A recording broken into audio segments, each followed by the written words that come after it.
Please pray with me.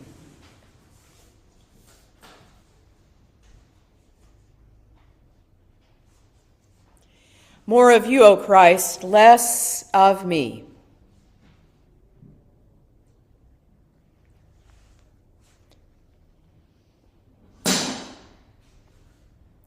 More of you, O Christ, less of me. More of you, O Christ, less of me. May the words of my mouth and the meditations of all our hearts draw us closer to you, O God, our rock and our Redeemer. Amen. To some of you, as you came in,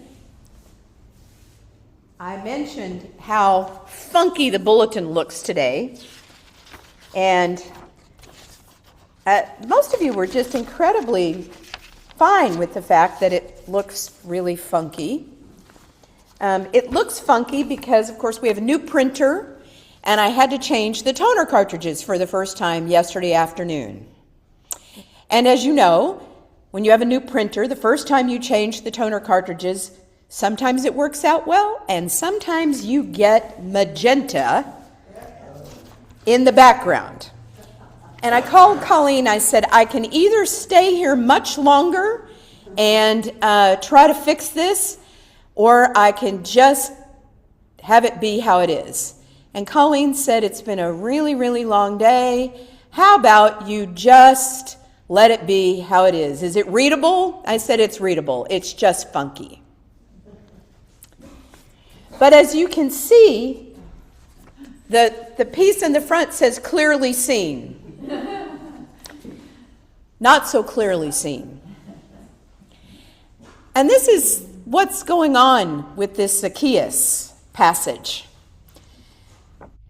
I don't think we quite understand what a big deal it was for Zaccheus to get up in the tree in the first place, and for Jesus to do what Jesus did with Zaccheus. So let me just let you imagine now, go in the Wayback Machine, and you're in Vichy, France, and it's World War II, and the Nazis are in charge, and you become an agent of the Nazis to collect the taxes from the people.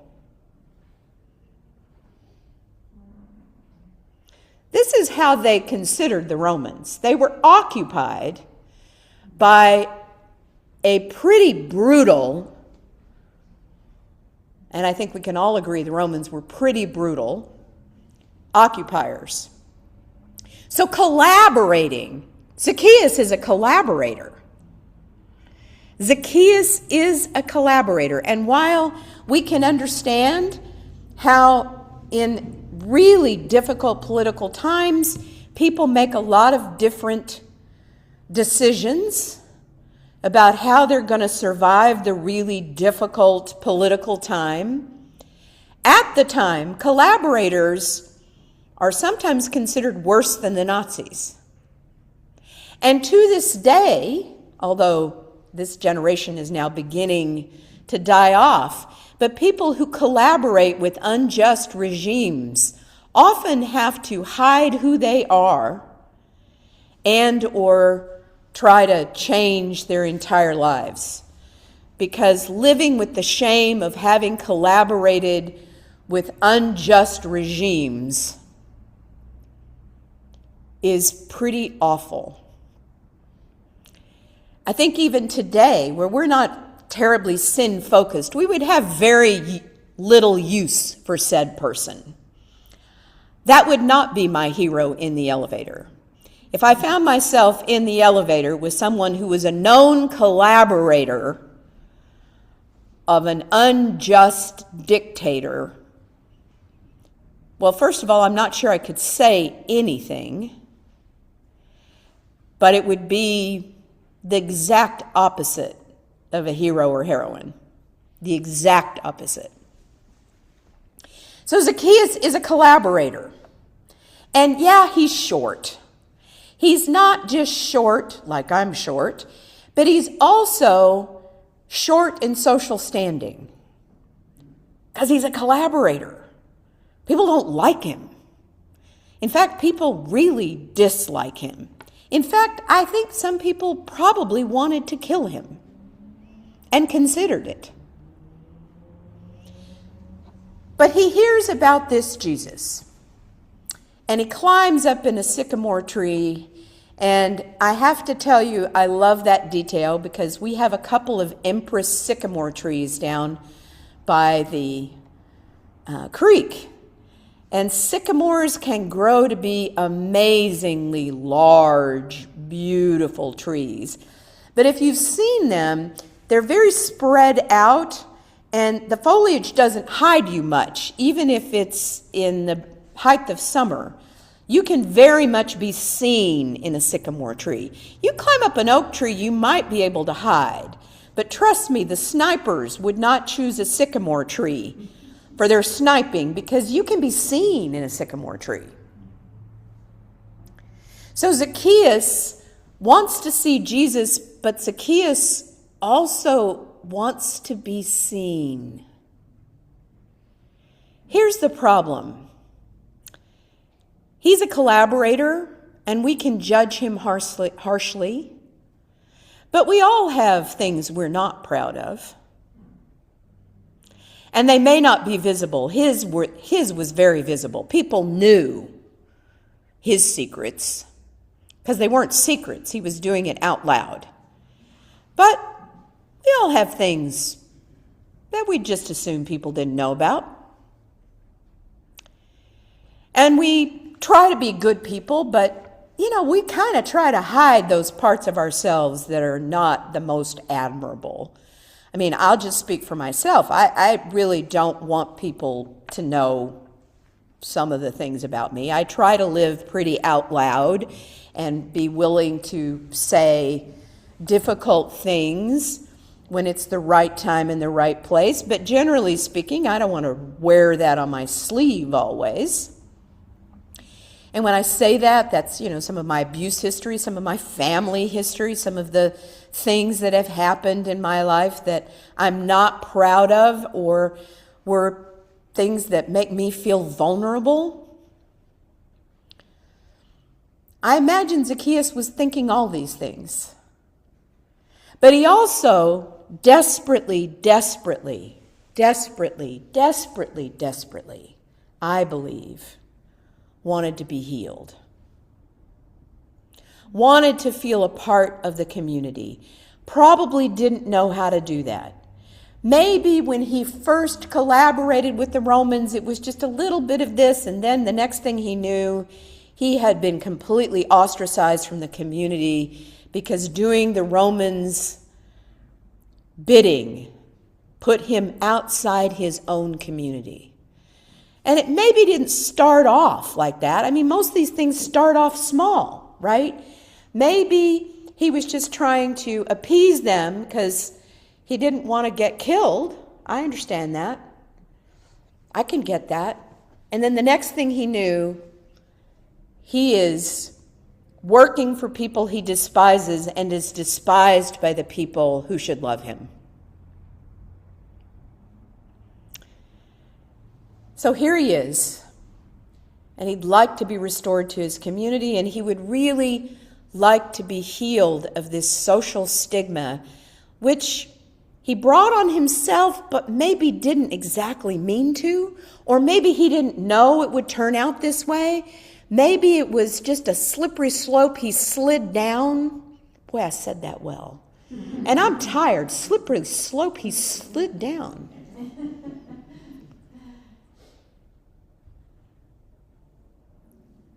But Jesus sees him, sees all of him,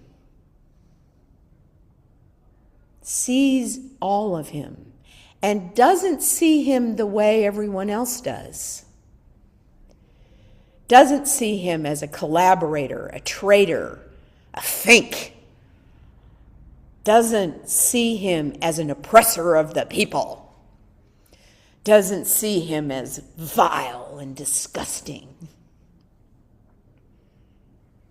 doesn't see him the way everybody else sees him. Instead, Jesus invites himself to his house. Hey, Zaccheus, come down out of that tree. I'm coming to your house. And people are like, what? I can imagine, the leaders of the synagogue thinking, hello, we're the people in charge. We're the good people here, Jesus.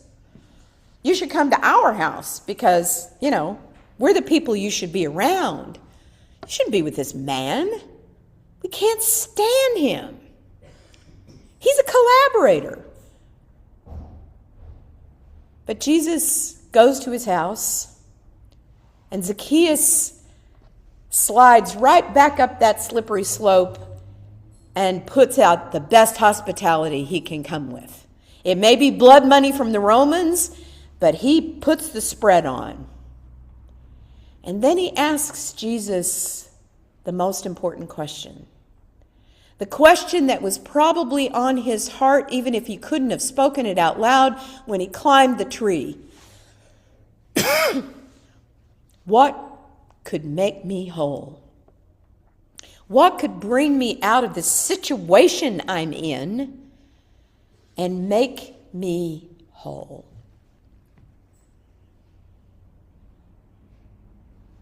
And then he answers it for himself. I have to stop being unjust.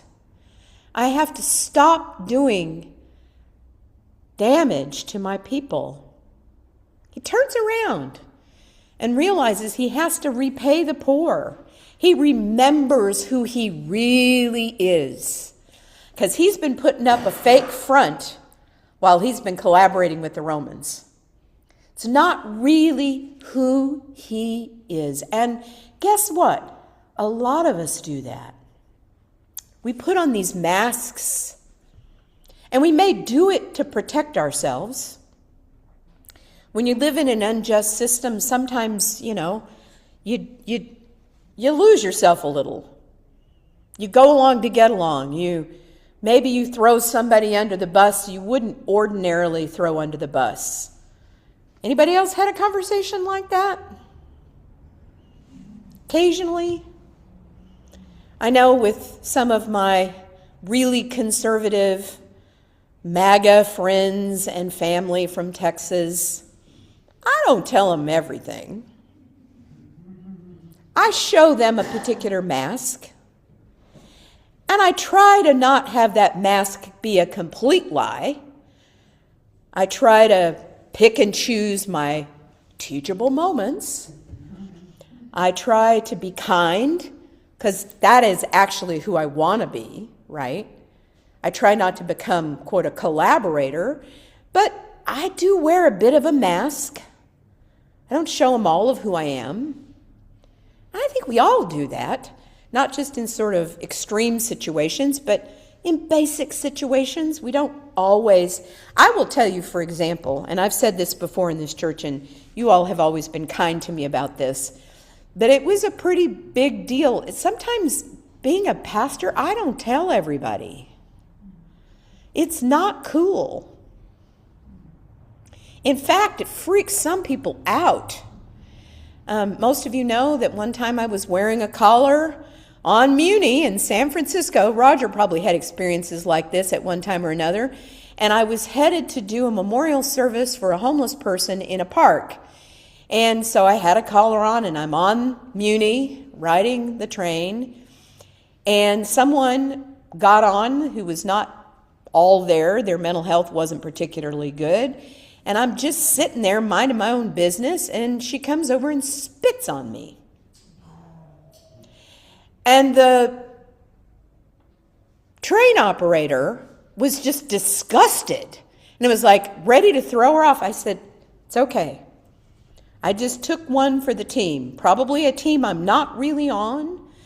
But, some pastor did something to her sometime that was probably really horrible. Obviously, it wasn't me, but people have done things. And so I don't always tell people. I've often said, too, it was easier in San Francisco to be an out lesbian than a pastor. And then when you said you were both, everybody went tilt.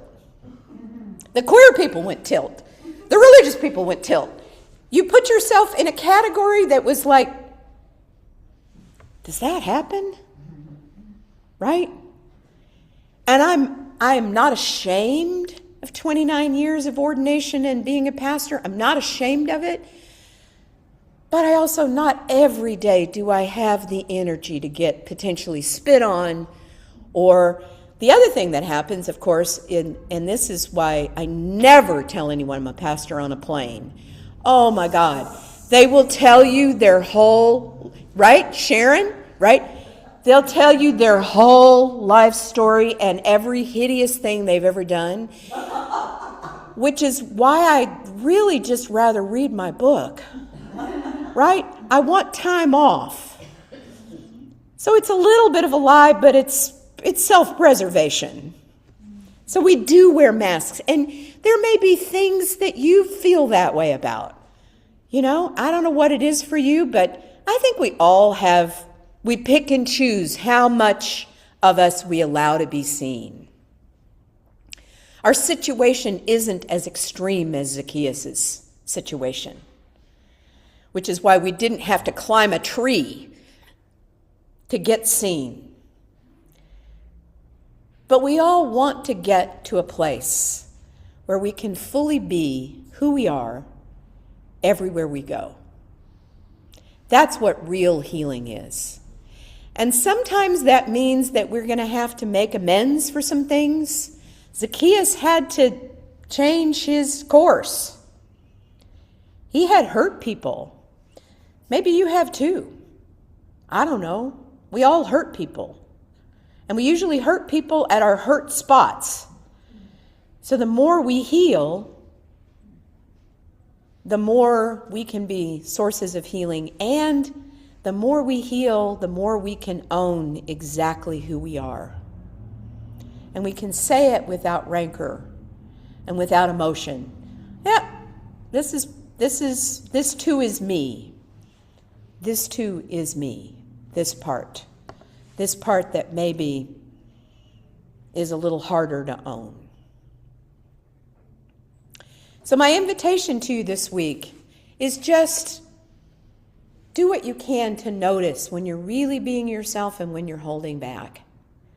And you don't have to admit everything to everybody. In fact, oh my God, please don't. Because all of us are tired enough. We're all tired enough. But just notice the parts of you that maybe need a little changing. Because if you're not willing to admit it to your superhero, you're probably not willing to admit it to Jesus if Jesus showed up. And what if it was Jesus in the elevator? I think I'd have the same question that Brian did. What are you doing here? And, of course, Jesus is in the elevator all the time because Jesus is in all of us. We're meeting Jesus over and over again. In the face of the stranger, in the face of the friend, in the face of our beloveds. We are meeting Jesus over and over again in ourselves.